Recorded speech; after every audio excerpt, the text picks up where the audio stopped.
Oh, very much so, Ali. I mean, food is, it's incredibly emotional, and you'll often see sort of outbursts with cultural appropriation. It's one of my favorite topics. When elements of a culture are misused, misrepresented, and the reaction on the outside can feel almost a little bit too excessive. It's Yes. very angry, it's very frustrated, but it's because food is meaning, it's memory, it's culture, it's identity. And those are often things we hold very close when we're not in the motherland. Welcome to A Curious Appetite with Dr. Pino, podcast where we explore food not just as something we eat, but as memory and ritual, comfort and conflict, inheritance and haunting. This is a space for conversations about our hunger for stories and the ways that they linger at the table. In this episode, I'm delighted to be joined by Mallika Basu to explore food, storytelling, and the rich cultural meanings that carried through kitchens and communities. We'll be talking about how recipes travel, how identity is shaped through flavour, and how memory lives on the plate. Mallika Basu is a food writer, broadcaster, and author of In Good Taste: What Shapes What We Eat and Drink and Why It Matters. Mallika's work sits at a fascinating crossroads between food, culture, migration, memory and power. She writes brilliantly about the stories that we tell ourselves around authentic food, especially when it comes to dishes like curry that have travelled, transformed and been claimed in all sorts of ways. So today we're going to talk about food authenticity, who gets to define it, why curry makes people so strangely emotional, and what's really at stake when we argue about what food should or shouldn't be. Hello, Ali. Professor Basu in the house. How are you? It has a ring to it, doesn't It it? really does. I love it. And my students want you back, so we're going to have to organise for this year. That's a lovely idea. First of all, congratulations on your new book. I want to hear all about that. Today, I want to talk about food and authenticity and who gets to define it, and in particular, why curry makes people so strangely emotional and what's really at stake when we argue about food, what food should actually and shouldn't be. So Mallika, welcome. It's such a pleasure to have you here. How are you doing today? I'm really well, Ali. Thank you so much for having me. This is wonderful. And I think you might be covering all of my favorite topics in one go. Oh, wow. I'm glad to hear that. Now, we often begin by thinking of food as intimate and domestic, something shaped by family, memory and personal taste. But very quickly, it becomes clear that what we eat is also shaped by power, history and access. So, Mallika, when did you first become aware that food wasn't just personal, but also political? I suppose it would have to be when I first moved to the UK and I started experiencing, and if I'm honest, enjoying the food of South Asians in the UK, which is, of course, curry. And very quickly, I realized that it meant something much bigger, much broader than just the food we ate at home or even, in fact, ate at restaurants. And, that was a kind of early understanding. And of course, my initial frustration was the fact that people confused curry, which is a very British phenomenon, with the cuisine of India. But with time and research and, diving deeper into these topics, I realized that, it is a function of the world order, and geopolitics, migration, these have a huge role to play with it. Absolutely. And there was also perhaps a moment where you realized that food was being judged differently depending on who was cooking it. Very much so. So, curry is often withheld or upheld as a, big bastion for multiculturalism and, the sort of multicultural Britain. But of course, the reason why curry houses happened is very intrinsically linked to isolation and, immigration and assimilation. I mean, loads of curry house owners actually went into doing that because, they struggled to find their space within the economy, within, community and society. There weren't enough spaces and places where they could gather and assemble. So, it's been really interesting for me to uncover all of that. Do you think that people underestimate how emotional food really is, especially when it's tied to home and to that sense of belonging? Oh, very much so, Ali. I mean, food is, it's incredibly emotional. And you'll often see sort of outbursts with cultural appropriation. It's one of my favorite topics. Mm. When elements of a culture are misused, misrepresented, and the reaction on the outside can feel almost a little bit too excessive. It's Yes. very angry, it's very frustrated, but it's because food is meaning, it's memory, it's culture, it's identity. And those are often things we hold very close when we're not in the motherland. When Yes. distance has removed us, it's almost like a bridge. It's a cultural bridge to where we came from, to our ancestors. And so, yes, I would say that people do tend to underestimate it. And, for a lot of people, it isn't the same. They don't have the same meaning and connection to food. So I sort of understand it, but I get both sides of the argument. Yes. And that's interesting to me because obviously you experience, as you say, both sides. And so it's a grey area sometimes, isn't it? Nothing is completely black and white. I'm a cultural memory theorist, so I'm especially entranced by your work and your thinking as well. And when people do describe a dish as authentic, what do you think that usually means then? So the word authentic is quite loaded when it comes to food. I think people assume or interpret authenticity as tradition and see any discourse about it as something that gets in the way of creativity and progress. But, in the food world, authentic means something very, very different. It's about what's true to you. Now, it is very hard to judge whether something is true or not. If Mm. you look at tradition or the past, how far do you have to go? So, is my Indian cooking authentic or not? Do I have to be cooking my great grandmother's recipes or, go back to centuries before? We don't live like that anymore. I No. don't even live in India, Oh, So, yeah. the true meaning of authentic in the food world is actually what is true to you and feels right to you.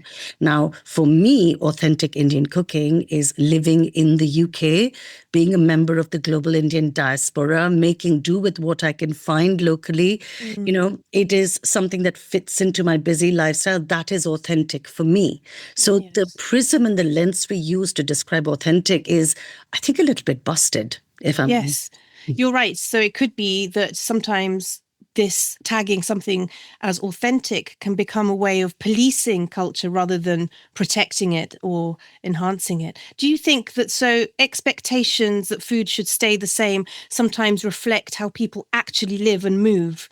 I think they do. And the word authentic is much more fluid than we give it credit for, if I'm honest with you. I think the main difference is that it has to come from a place of knowledge and experience. Some people do authentic and the development of authentic very, very well because they come from a place of, knowledge and experience. And they've really thought about the origin of something and how it's developed. But for others, it's very meaningless. And I think that's where we get into the problem with things like cultural appropriation and lack of respect because, food means something. Recipes don't have IP, but they have meaning.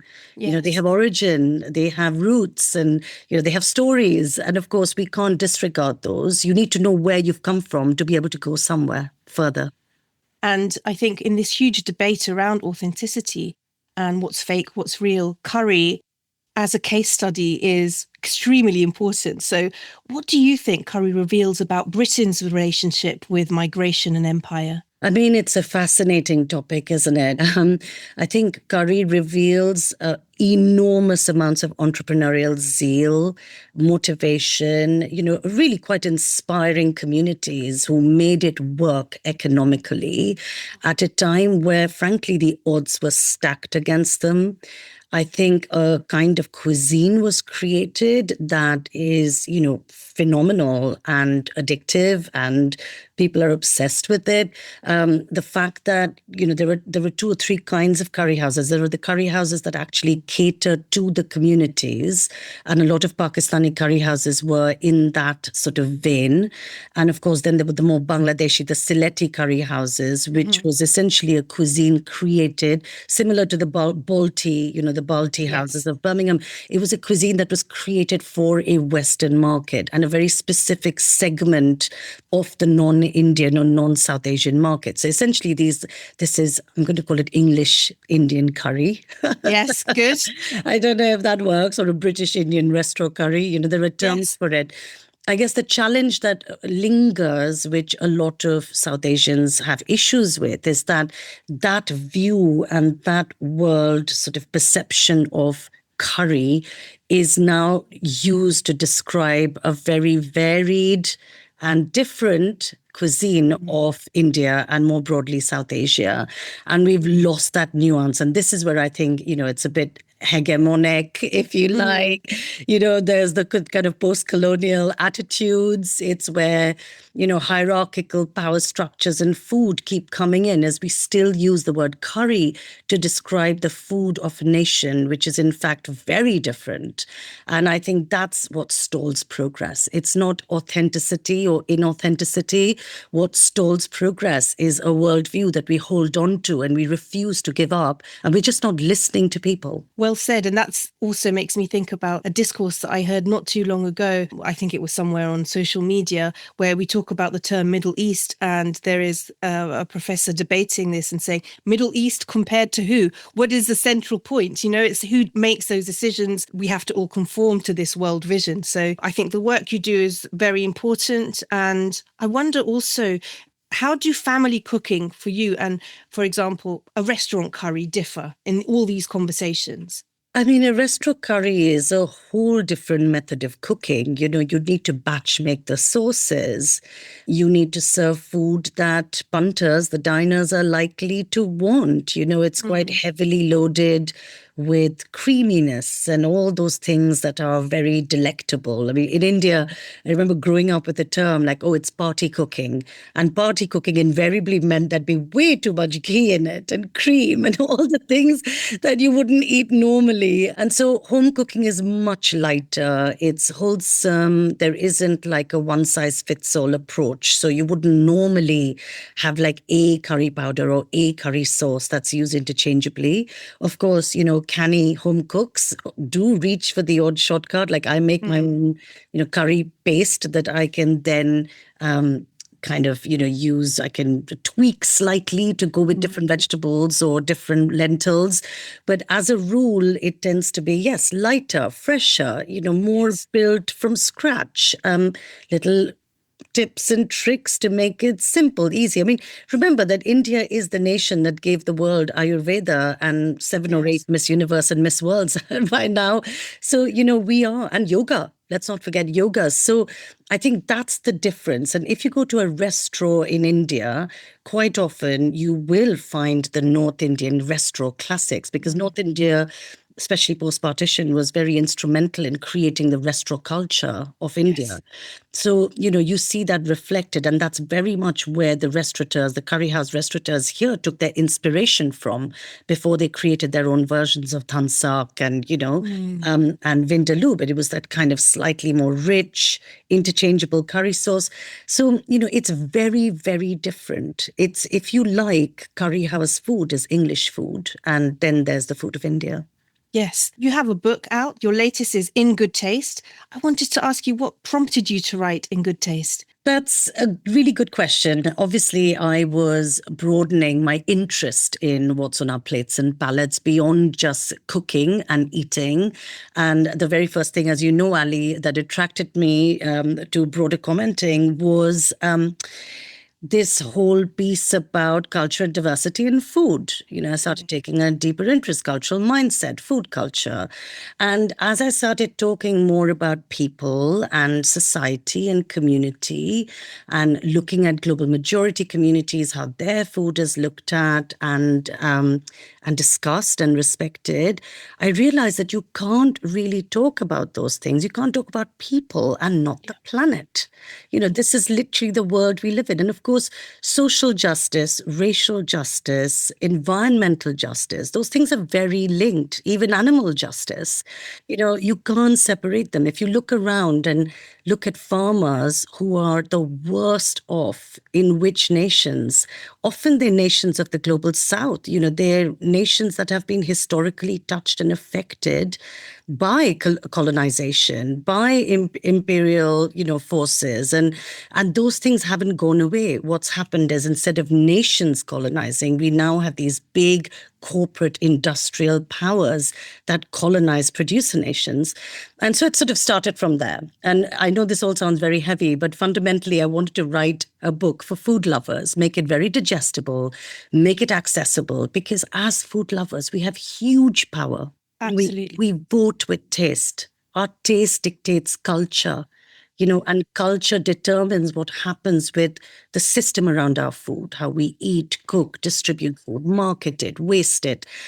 And so that's what I set out to do, essentially, based very much on my own learning journey and the gap I found. The book I wish existed 4 or 5 years ago that I could have just read to find a handy summary. I hope I've created that. And the feedback appears to be that I have. So that's good. I think it's really, really something valuable to always go back to this idea that there's so much that we don't have access to. And of course, when we think about food and food memory, yes, it's what we have kind of proximity to, because we're creating memories from what is around us, really. So if we're exposed to a certain system which isn't created necessarily by us and isn't sometimes in our best interest, that's what we have, that's what we're dealing with. So obviously your book raises a question, what shapes this idea of what's good and what's bad? Who has the power to do this? And obviously, what is fascinating to me, and also sad in many ways, that I've started my research on quite a while ago now, is this question of the pressure that we as consumers feel to do the right thing when we don't have that much choice. So it kind of filters down onto our shoulders. We go into a shop, what can we do? And sometimes we're limited by financial resources, how we think, how we've been brought up. So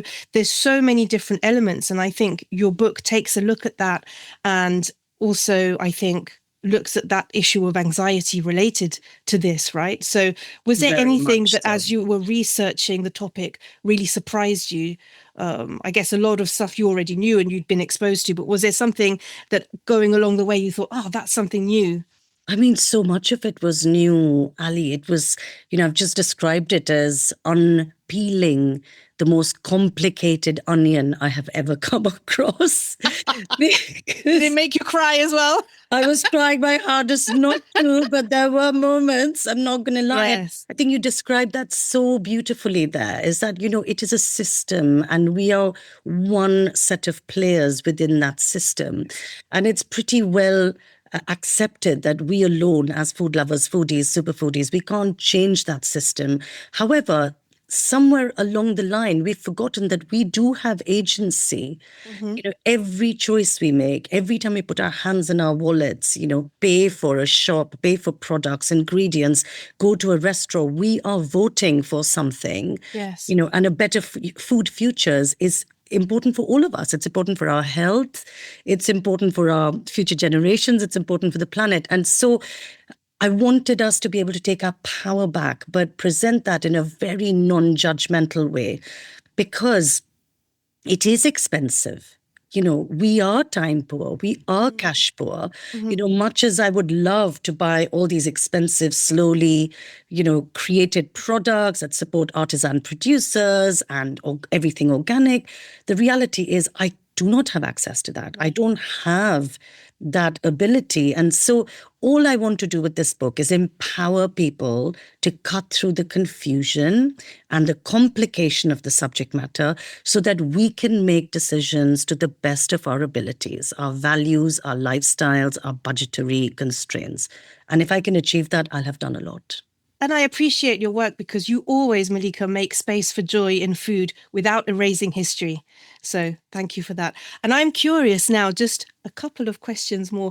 I'm curious to find out, what childhood dish do you remember most fondly? That is a very, very good question. So I mean, I'm going to say a childhood ingredient for a Okay, start, or a fruit even, to be more fine. specific, which is the mango. And Oh, you'll see mango season is obviously nearly upon us, cannot wait. And you'll see a lot of feeds on social media just explode with mango content. It is a huge cultural thing. Some people had mangoes in their back gardens, lucky things. I apparently we had a mango tree, but I don't remember very much of this. All I remember is being stripped naked, parked in the bathtub in our house, yeah. and they're just given a mango. Just literally handed a mango to Have eat. fun with this. Then it would be dripping everywhere. It'd be filthy. We'd have mango in our hair, So funny. When I lived in South America, right opposite our block was a huge mango tree. And my brother and I used to get blocks of ice, pieces of ice, throw them at the mango, and the mango would fall. And then we'd run out and get it. So I have that vivid memory as well. I didn't know you were going to say mango, so that triggered my own memory. I love the sound of that. That's a very clever way, I have to say, very ingenious way to get mangoes off a tree. He was better than me at doing it. But I was Excellent work, dream team. And then the food. When I was growing up, the food in our Kolkata home in India was very vibrant. It wasn't just the food of the local community or our family, which is quite common for a lot of diasporic communities. Like, you have your own traditions, own cuisine. My parents were very, very sort of ardent and adventurous food lovers. My father was a big cook when I was growing up. My mum, she didn't cook as much because she found the family feeding thing quite oppressive, but she would loved food. So she had loads of cookbooks. And, I have some of her women's weekly cookbooks and like Good Housekeeping cookbooks from the 80s. And so all I will remember is, these fabulous memories of roast lamb one Sunday and then biryani another. And I'd come home from school and we'd have pasta or soup. Yes. It was very varied. And I'm grateful for that because it has definitely spilled into my own thinking and creativity. And if you're watching a film on the sofa, maybe just you or with your kids, what do you absolutely love eating? Oh, okay, this is terrible, but I'm just going to tell you anyway. Tell me. I tend to watch telly on my own because my children are at those teenage years where they wouldn't be caught with me on a sofa.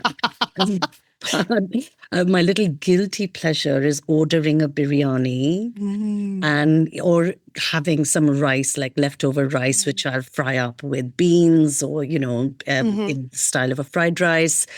And I'll just have this big bowl of rice on my lap. I'll have a little throw over my knees and this bowl of rice. And then Delicious. just tuck in with the spoon, which is probably the worst possible couch potato meal, but it's so comforting. I love it. It sounds wonderful.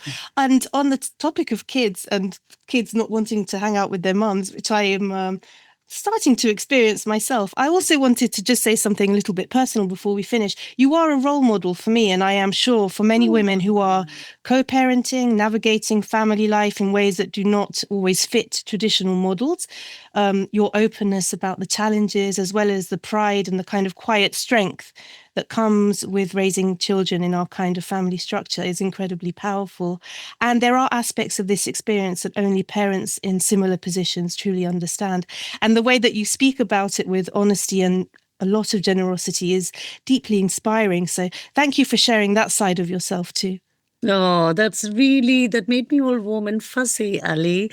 That's very sweet. And, I'm not a big fan of living in negativity. I don't believe in, talking about your problems or oversharing. But I do think there's comfort to be had from being honest about your vulnerabilities and challenges. I have a mentor who said, in fact, he's Iqbal Wahab OBE, who founded Cinnamon Club, which is now celebrating 25 years. And amazing. He said to me, honor your struggle.